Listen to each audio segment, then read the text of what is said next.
13 अप्रैल 1919 शाम के 5:30 बज रहे थे। अमृतसर की हवा में बैसाखी की मिठास घुली हुई थी। जलियांवाला बाग के अंदर 20,000 से ज्यादा लोग जमा थे। बच्चे, बूढ़े, औरतें, जवान, सब एक साथ। कोई गा रहा था, कोई नारे लगा रहा था, तो कोई बस त्योहार मना रहा था। और फिर गोलियां बरसने लगी। 10 मिनट, सिर्फ 10 मिनट में सैकड़ों लोग जमीन पर गिर चुके थे। खून की नदियां बहने लगी। लोग चीखते हुए एक छोटी गली की तरफ भागे, लेकिन वो पहले ही बंद कर दी गई थी और बाकी ने तो बचने के लिए कुएं में छलांग लगा दी। इतना भयावह घटना था वह, लेकिन ब्रिटिश इतिहास इसे सिर्फ एक दुखद घटना कहता है। लेकिन आज मैं आपको वो सच बताने जा रहा हूं जो आज तक किताबों से गायब रहा है। वो सच जिसमें गद्दारी थी, साजिश थी और एक ऐसा ट्विस्ट था जिसे सुनकर आपकी रूह कांप जाएगी। सबसे पहले सवाल ये उठता है कि जनरल डायर ने अचानक गोली चलाने का हुक्म क्यों दिया। इतिहास कहता है कि रॉलेट एक्ट के खिलाफ प्रदर्शन हो रहा था, पर सच इससे कहीं ज्यादा खतरनाक था। 12 अप्रैल 1919 की रात, यानी नरसंहार से ठीक एक दिन पहले, ब्रिटिश खुफिया विभाग को एक पैगाम मिला। उसमें लिखा था, कल बैसाखी के दिन जलियांवाला बाग में बड़ा विद्रोह होगा। हमारे लोग हथियार लेकर पहुंच चुके हैं। हस्ताक्षर था हंसराज। अब सवाल आता है, हंसराज कौन था? हमारी किताबों में उसे एक साधारण स्वतंत्रता सेनानी बताया जाता है, पर सच ये है कि हंसराज पंजाब सीआईडी का गुप्त एजेंट था। उसी ने ब्रिटिश अफसरों को झूठी सूचना दी कि बाग में हथियारों का जखीरा छुपाया गया है, और इसी झूठ पर जनरल डायर ने बिना वारंट और बिना चेतावनी के 1650 गोलियां चलवा दी। पर कहानी अभी खत्म नहीं हुई। 1997 में लंदन की एक पुरानी लाइब्रेरी में एक सीलबंद लिफाफा मिला। उसमें 11 अप्रैल 1919 की हाथ से लिखी चिट्ठी एक थी। चिट्ठी में लिखा था, अगर कल जलियांवाला बाग में गोली चलवा दी जाए तो पूरे पंजाब में मार्शल लॉ लागू हो जाएगा और सारा क्रांतिकारी जाल खत्म हो जाएगा। हंसराज तैयार है। हस्ताक्षर थे माइकल ओ डायर, पंजाब के लेफ्टिनेंट गवर्नर। यानी कि ये नरसंहार पहले से प्लान किया गया था। बैसाखी का दिन इसलिए चुना गया क्योंकि उस दिन सबसे ज्यादा भीड़ इकट्ठी होती है। हंसराज का काम सिर्फ इतना था कि लोगों को उस बाग में ले जाए। अब आता है सबसे हैरान करने वाला ट्विस्ट।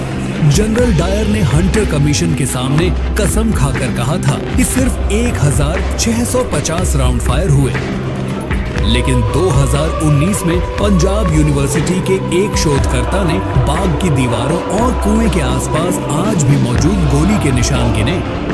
कुल निशान 1200 से ज्यादा थे और उनमें से आधे निशान 303 राइफल के नहीं बल्कि लुइस मशीन गन के थे। यानी कि डायर ने 2 मशीन गनें भी लगवाई थी, जिनका जिक्र कभी किसी ऑफिशियल कागज में नहीं आया। लोग जान बचाने के लिए उस संकरे कुएं में कूदे और आज भी उस कुएं से 120 से ज्यादा कंकाल निकले हैं। सबसे भयानक बात ये कि कई कंकालों के हाथ पीछे रस्सी से बंधे हुए थे।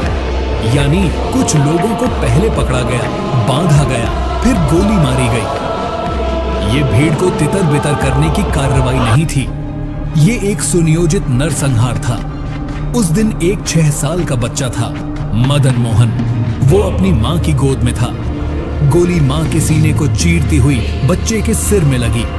माँ बच गई, लेकिन बच्चा नहीं बचा। लोग डॉक्टर सत्यपाल और डॉक्टर किचलू की गिरफ्तारी के विरोध में आए थे। उन्हें नहीं पता था कि वो एक जाल में फंस चुके थे। और अब आता है इस कहानी का सबसे बड़ा रहस्य, ऊधम सिंह। हम में से ज्यादातर लोग जानते हैं कि साल 1940 में ऊधम सिंह ने लंदन की धरती पर माइकल ओ डायर को गोली मार दी थी। लेकिन बहुत कम लोग यह जानते हैं कि ऊधम सिंह खुद 13 अप्रैल 1919 को जलियांवाला बाग में मौजूद थे। जब गोलियां चली तो वो भी घायल हुए। जान बचाने के लिए वह कुएं में गिर पड़े। मौत बिल्कुल सामने थी, लेकिन किस्मत ने उन्हें जिंदा बचा लिया। उस दिन ऊधम सिंह सिर्फ घायल नहीं हुए थे, उस दिन उनके भीतर बदले की एक आग जल चुकी थी। और फिर शुरू हुआ इंतजार। 1 साल, 5 साल, 10 साल, ऐसे ही करके पूरे 21 साल बीत गए, सिर्फ एक ही मकसद के लिए, इंसाफ। जब लंदन की अदालत में जज ने उनसे पूछा, तुमने बदला लेने के लिए 21 साल क्यों इंतजार किया, तो ऊधम सिंह ने शांति से भारी आवाज में कहा, एक बच्चे को जवान बनने में 21 साल लगते हैं। मैंने जलियांवाला बाग में मारे गए 379 लोगों के बच्चों को बड़ा होते देखा, और जब वो बड़े हो गए तब मैंने बदला लिया। आज जलियांवाला बाग एक स्मारक बन चुका है, लेकिन उसकी दीवारों पर आज भी गोलियों के निशान मौजूद हैं। कुएं के भीतर आज भी उस दिन की खामोश चीखें दबी हुई हैं, और वहां की हवा में आज भी वो दर्द तैरता है जो कभी मिट नहीं सकता। साल 2019 में ब्रिटिश संसद ने इस नरसंहार पर सिर्फ गहरा अफसोस जताया। माफी नहीं मांगी गई, कह दिया गया वो हमारा समय नहीं था, लेकिन सच्चाई ये है कि जलियांवाला बाग कोई हादसा नहीं था। ये एक सोची समझी साजिश थी, एक सुनियोजित हत्या, और इस साजिश को अंजाम देने के लिए एक गद्दार की जरूरत थी। वो गद्दार मिल गया, हंसराज। कहते हैं इतिहास हमेशा विजेताओं द्वारा लिखा जाता है, लेकिन कभी कभी खून से लिखा हुआ इतिहास किताबों से कहीं ज्यादा जोर से बोलता है। जलियांवाला बाग आज भी बोल रहा है, आज भी चीख रहा है। क्या आप उसकी आवाज सुन पा रहे हैं? ब्रिटिश रिकॉर्ड कहता है कि बस 379 लोग मारे गए थे, पर भारतीय रिकॉर्ड के मुताबिक मरने वालों की संख्या हजारों थी। लेकिन जो लोग उस कुएं में दफन हो गए, उनकी गिनती आज तक कोई नहीं कर सका। तो आज का यह वीडियो यहीं पर समाप्त होता है, और अगर ये कहानी आपके दिल को छू गई हो तो इसे अपने बच्चों को, अपने दोस्तों को जरूर सुनाइए, क्योंकि जब तक हम उन्हें याद रखेंगे वो शहीद कभी नहीं मरेंगे। जय हिंद।